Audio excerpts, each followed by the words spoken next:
Particulièrement fréquentés à l'heure des repas, notamment à midi pour le déjeuner, moins pour le petit déjeuner, même si l'on nous a souvent dit que c'était le repas le plus important. Mais est-ce vraiment le cas? 1, 2 ou 3 repas par jour, quelle est la meilleure formule? Eh bien, il y a quelques surprises. Marine Brossard et Alix Ponsard balayent les idées reçues.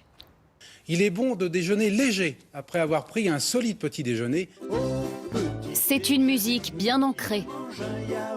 Hier comme aujourd'hui, Je mange du pain, du beurre, de la confiture, des fruits, du fromage blanc, des laitages et du thé. C'est une règle d'or pour moi, le petit déjeuner. indispensable le petit déjeuner. Voilà une première idée reçue. Selon la majorité des scientifiques, les adultes peuvent s'en passer.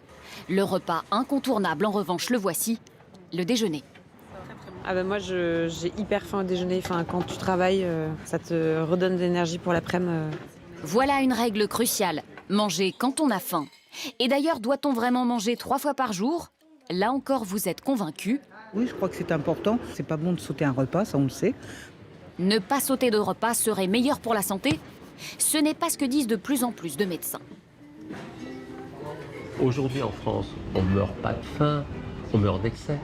Donc le problème, c'est de limiter nos apports pour arriver, si possible, à 2 repas par jour, ce qui est amplement suffisant.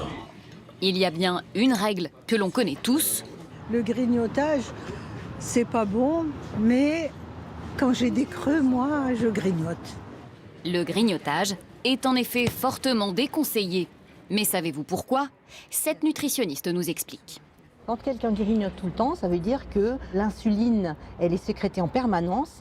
Qui dit insuline sécrétée en permanence veut dire stockage. Ça veut dire stockage de sucre.